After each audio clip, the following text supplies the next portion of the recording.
الرحمن الرحيم مالك يوم الدين. Apapun yang Anda lakukan, termasuk menghafal Quran, itu akan ada 3 jenis ujian. Nanti ini teori dasarnya dulu ya. Nanti barangkali turunannya dalam kesempatan berbeda kita bisa adakan daurah atau ta'lim khusus tentang ini. Ya. Yang paling menarik, 1. Massathumul ba'sa.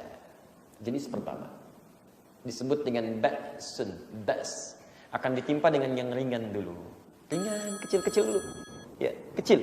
Jadi inilah keadilan Allah. Tidak akan seseorang diuji dengan langsung seketika ujian berat. Tidak. Kadarnya sesuai dengan kemampuannya. La yukallifullahu nafsan illa usaha. Allah tidak akan mungkin menitipkan satu ujian untuk meningkatkan kualitas hidup seseorang kecuali sesuai dengan kadar kemampuannya. Jadi ada ujian ringan dulu, ya. Penghafal Quran, awal-awal nggak pernah menghafal, baru ujian mulai ringan-ringan dulu. Yang tadinya baca Al-Quran, sekarang mulai baca Al-Quran. Dikasih dulu dengan motivasi, semangat, tiba-tiba muncul malas. Tiba-tiba melihat Quran nggak biasa, tulisannya beda dengan yang biasa dia lihat. Al-Quran begini, Al-Quran begini, gitu kan? Tiba-tiba muncul ngantuk, gitu kan? Padahal baca Al-Quran 1 jam begini, baca Al-Quran 10 menit begini, gitu kan? Bosan sih enggak, cuman cepat ngantuk. Itulah Al-Quran indahnya. Bosan gak ada yang bosan. Antum pernah baca Al-Fatihah bosan? Padahal 17 kali dalam sehari. Kalau bukan firman Allah, mustahil ada yang bisa begitu. Mustahil itu. Silahkan baca karya terbaik manusia. Gak usah banyak-banyak lah. Al-Quran 17 kali dalam sehari. Karya manusia 3 kali dalam sehari. Baca terus selama sebulan. Sehari 3 kali. Sehari 3 kali. Demi Allah, paling 3 hari Anda tinggalkan tuh. Udah hatam saya. Udah hafal. Paling kesini. Al-Fatihah. Hatam, hafal. Dibolak-balik juga Anda ngerti. Paham betul. Gak pernah tertukar. Cek buktinya. Setelah Bismillahirrahmanirrahim apa? Alhamdulillahirrahmanirrahim. Setelah Ar-Rahmanirrahim, Maliki Yaumiddin. Sebelum Maliki Yaumiddin, Ar-Rahmanirrahim. Masya Allah, hafalan tuh bolak-balik. Pernah nggak bosan? Demi Allah saya katakan, belum pernah ada kertas masuk sampai hari ini. Termasuk orang mengeluh datang mengatakan, Ustaz, saya bosan Ustaz. Kenapa? Baca Al-Fatihah. Masya Allah, nggak ada tuh sampai hari ini. Ini menunjukkan firman Allah luar biasa. Cuman kadang-kadang ketika mulai mau membaca, menghafal, datang kantuk. Itu masih ringan. Ya. Seperti Anda mau ta'lim, mau ke masjid. Kalau belum terbiasa, itu dari mulai datang aja sudah mulai nggak enak perasaan. Karena belum terbiasa. Ke masjid, Masya Allah. Gitu kan? Tayyib. Nah, biasanya sudah mulai terbiasa ngambil pojok-pojok belakang dulu. Kan? Nanti kalau sudah terbiasa maju ke tengah, sampai paling depan. Alhamdulillah. Itu awal-awal. Ya. Alhamdulillah baru bisa ke masjid. Nanti kalau sudah mulai rutin, diuji lagi. Masih ringan juga. Kasih gerimis dikit. Ayo, masih ke masjid nggak? Kalau nggak gerimis, jangankan kamu. Yang lain juga bisa datang. Kasih gerimis. Anda bisa lewat. Maka orang Arab mengatakan, la ba'sa. Kata ba'sun, bisa lewat la ba'sa. Ini ringan. Bisa saya jalani. Jadi kalau antum tanya, misalnya, kaifa haluk? Dia punya masalah sedikit. Dia katakan, la ba'as, insyaAllah. Nggak ada masalah. Saya bisa jalani. Diserap ke dalam bahasa Indonesia, labas. Lewat. Labas lewat. Ya, gerimis sedikit, turun, jalan, nggak ada masalah. Nggak usah pakai payung, jalan aja. Nah, kalau Anda belum lulus pada yang seperti ini, itu tandanya Anda belum lulus pada ujian yang kecil. Ya Allah, nggak ke masjid, gerimis sedikit aja. Anda nggak ke masjid, Anda belum lulus. Maka Allah kemudian berikan petunjuk pada orang sekitarnya. Istrinya mulai mengingatkan, Pak, ke masjid, ayo siap-siap. Hujan mah, akan cuma gerimis sedikit. Takut riak. Oh, Masya Allah gitu kan. Kadang-kadang masih itu terjadi tawar-menawar. Sampai kemudian nggak ada celah lagi untuk mengelak. Sediakan payung. Kalau perlu mama anterin ya. Nah, itu macam-macam tuh. Jadi ketika ibu menghadapi situasi seperti itu, antum juga demikian, motivasi. Ya, jangan kemudian hadirkan kalimat-kalimat yang membuat dia turun, malah nggak mau ibadah.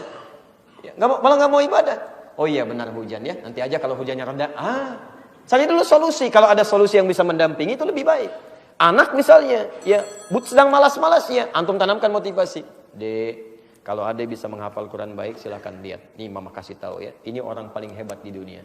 Nih, silakan cek. Dari mulai kalangan orang-orang soleh sampai ke zaman sahabat sampai ke Nabi.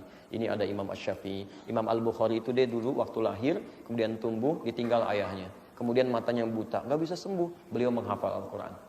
Ketika menghafal Al-Quran, kemudian menghafal, Masya Allah. Dalam proses menghafal itu, membacakan kemudian surah Qaf, ayat ke-22, tiba-tiba pandangannya dibuka oleh Allah. Bisa melihat lagi. Padahal, menurut dokter sudah nggak mungkin sembuh. Masa sih mah? Kok gitu amat? Si Ahmad aja nggak gitu? Itu si Ahmad, ini Imam Al-Bukhari. Dilihatin kitabnya, nih lihat baca di sini. Lihat, tunjukkan lagi Imam Asy-Syafi'i, tunjukkan lagi Imam Malik, sampai ke sahabat-sahabat yang saleh. Kalau sudah mendapatkan itu, nanti gabungkan lagi. Kadang-kadang suka ada alasan yang lain. Tapi dia nggak hafal Quran bisa pintar juga. Bukan. Pintar itu cukup dengan belajar. Tapi Quran memberikan keberkahan dalam pelajaran. Quran juga menambah ingatan kita. Quran mendekatkan diri kita dengan Allah supaya hidupnya nggak susah. Hadirkan. Maka ketika dia merasakan motivasi itu, nanti dia akan berubah pelan-pelan. Ya, dan akan ada peningkatan dalam dirinya. Ya. Biasanya kalau sudah seperti itu, naik lagi ujiannya. Dharra namanya. Sudah mulai ke fisik.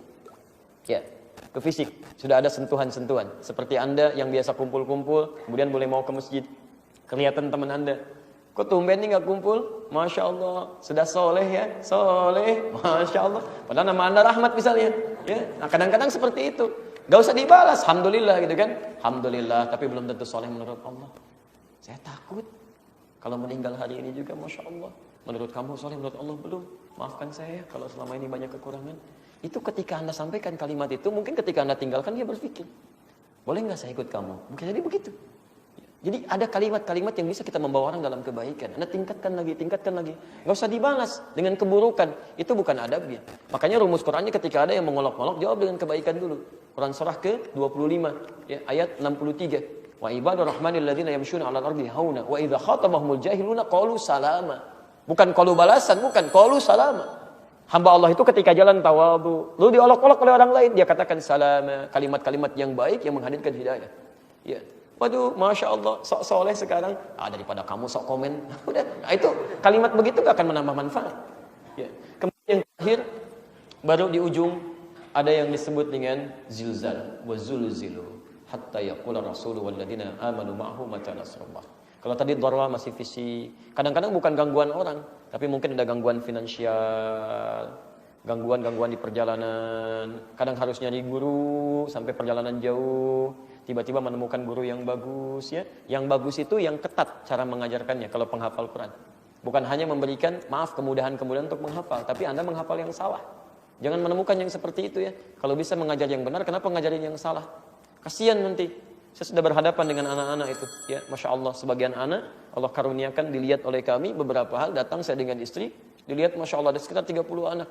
Hafalannya banyak, udah 2 juz, 3 juz, 4 juz, 5 juz. Tapi kami menangis karena menghafal yang salah gitu. Yang seperti ini nanti yang kasihan, waktunya habis untuk menghafal yang salah, begitu hafal ditahsin lagi. Menghafal bisa 1 tahun, tahsinnya 3 tahun, 4 tahun, karena memulai dari awal. Kasihan waktunya habis, cari guru yang baik.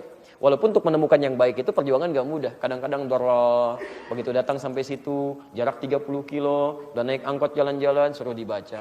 Iqra, baca. Tahu dulu. A'udzu billahi minasyaitonir rajim. Masya Allah. Cukup ya, besok kesini lagi. Mau datang lagi nggak? Nah, di Timur Tengah kadang kami begitu nggak banyak-banyak tuh. Suruh tahu tuh, gitunya besok datang lagi gitu kan? Ya, ternyata kalau kita berprasangka baik kepada guru, ternyata di situ ingin mengecek lisan kita masalahnya di mana. Dilihat di huruf-hurufnya, oh dia hurufnya di sini. Lalu dibimbing nanti pertemuan berikutnya. Diminta diteruskan sampai ketika Anda benar 20 ayat pertama sabar, kesananya akan lebih mudah lagi. Anda sabar dalam 1 juz, kesananya bisa menghafal sendiri. Setelah paham gharib wal mushkilah, tinggal setoran. Tapi kalau Anda tidak sabar, Anda hafalkan silahkan. Jadi begitu baca 1 ayat, dicek lagi. Ayat dibenarkan lagi. Ujung-ujungnya muncul kebosanan, gak mau menghafal lagi. Itu diantara taktik setan yang memalingkan kita dari kebaikan-kebaikan. Baik, yang terakhir zilzal. Zilzal itu ujian yang mengguncang kepada jiwa. Ya, kadang tiba-tiba misalnya dirundung satu persoalan yang membuat kita terhambat menghafal. Ada ujian kematian, ada ujian misalnya usaha mulai turun, ya, ada godaan-godaan yang lain. Disitulah kemudian kekuatan kita diuji oleh Allah Subhanahu wa taala. Apa tujuannya? Untuk meningkatkan amalan soleh kita. 1, dengan Anda terus konsisten menjalani ujian ini, maka pahala terus diberikan. Lihat bagaimana Allah memberikan pahala ya. Setiap Anda menjalani proses kebaikan-kebaikan tadi, maka tujuannya ini, liyabluwakum ayyukum ahsanu amala. Ya, huwallazi khalaqal mauta wal haya. Allah ciptakan semua aktivitas dalam kehidupan, bahkan kehidupan dan kematian, tujuannya untuk menguji yang hidup supaya meningkatkan amalan. Liyabluwakum ayyukum ahsanu amala. Ketika Anda terus ditingkatkan, terus jangan putus asa ya. Ada masalah tingkatkan lagi. Ketika Anda tingkatkan, ini pahalanya diberikan. Ini contoh untuk menuntut ilmu. Ya, Anda punya persoalan hujan sedikit, Anda bisa lewati, itu dari mulai siap-siapnya disiapkan pahalanya. Dari mulai berjalannya disiapkan pahalanya. Bahkan hujan yang menetes kepada Anda, setiap kalimat, setiap basahnya, setiap jalannya, itu akan jadi saksi bagi Anda di akhirat bahwa Anda pernah melewati mereka. Akan bersaksi, jangan dikira nggak bicara. Bersaksi, ayatnya turun kok jelas. Idza zulzilatil ardu zilzalaha wa akhrajatil ardu afqalaha wa qala al-insanu ma lah. Ayat keempat, yauma idzin tuhadditsu akhbaraha. Pada saat itu semua yang dikandung bumi akan bicara kepada Allah dengan izin Allah, akan menyampaikan bahwa apa yang pernah kita lakukan di situ. Kalau antum pernah mengerjakan maksiat di satu tempat, maka bendanya semua akan bicara. Ya Allah, saya jadi saksi si fulan menggunakan saya untuk bermaksiat kepadamu. Tapi kalau Anda menggunakan semua elemen kehidupan kita dalam kebaikan, maka semua akan bicara. Ya Allah, saya motor bersaksi dipegang oleh si fulan, dia menerobos hujan ya Allah untuk bisa mendapatkan bagian dari ajaranmu ya Rabbal Alamin. Hujannya kemudian berkata, ya Allah, saya bersaksi, saya yang menetesi dia ya Allah, saya yang menjadikan dia basah ya Allah. Kemudian jaketnya bicara, ya, kemudian segalanya bicara dan menyampaikan kepada Allah Subhanahu wa taala sebagai bukti kebaikan-kebaikan yang pernah kita kerjakan. Sedangkan mulut Anda dikunci, al-yauma nakhtimu ala afwahihim. Mulutnya dikunci, itu semua akan bicara. Jadi kalau Anda paham dengan persoalan ini, paham dengan pahalanya, justru semangat akan semakin meningkat 2 kali lipat. Bukan mundur. Kapan lagi saya akan disaksikan oleh hujan? Alhamdulillah Allah turunkan hujan saat ini. Mudah-mudahan basahnya saya, ya sebagian kena payungnya, kena macam-macamnya disaksi di akhirat nanti. Kemarin cuma sandalnya, sekarang dengan payungnya. Alhamdulillah. Masya Allah. Kalau payung sudah jadi saksi, sandal jadi saksi, baju Anda jadi saksi,